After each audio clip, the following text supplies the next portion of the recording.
Вот так в стиле сумо Ахмед Сакалов легко выталкивает соперника за пределы круга. Со счетом 11-2 ингушский вольник становится победителем всероссийского турнира по вольной борьбе среди юниоров. До этого Ахмед провел 2 схватки в 1/4 и за выход в финал. Обе завершил досрочно.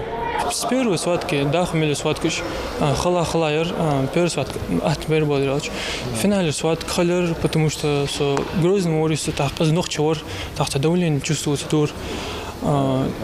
Да, это чемпион добра стора, но кортал досрочно это Беларусь.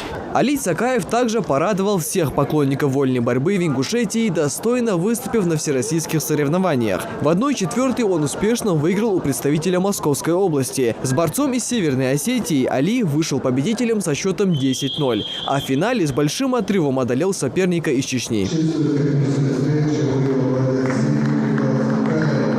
Теперь в весе 79 килограммов ему нет равных. Но не прошло и недели, как парень вновь активно тренируется в родном зале в Малгобеке. Вольной борьбе он посвятил 9 лет и за это время завоевал немало наград, в том числе 2-е место на первенстве СКФО среди юниоров. К очередному турниру он готовился ответственно. Подготовил Муса Абрахам до сломат, а тренер дикей так бодра. Сбор мужичи сборжишь, шинкера сборишкера разбушкиш. Нормально там ошибка же, это тренер Хамаль, на ошибку был, мог дикелать еще. Поддержать ребят и пожелать им дальнейших успехов в спортивной карьере пришел и старший тренер по вольной борьбе Ингушетии Султан Батыров. Вольная борьба – это основа всех основ, и нужно вновь возрождать ее в нашем регионе, считает опытный тренер. Вольная борьба, я глазер муштател, что делал, батата ходит соус. Я мяжик кадится, я делал, камриж аудит соус. Так, бусл дна, ехал доллаж. Цубусл дну я вот батат ходит, что мумлажем ди. Я что борьба ер, так делал, на хабякач.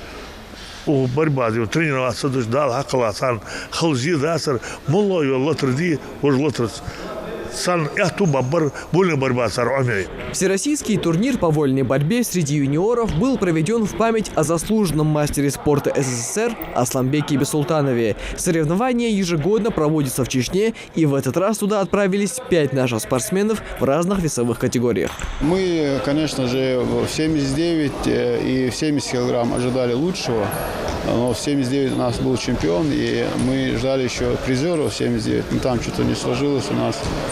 И в 70 килограмм упорной борьбе балл проиграл у нас тоже брат Соколова младший. Ну так, в общем, мы довольны выступлением.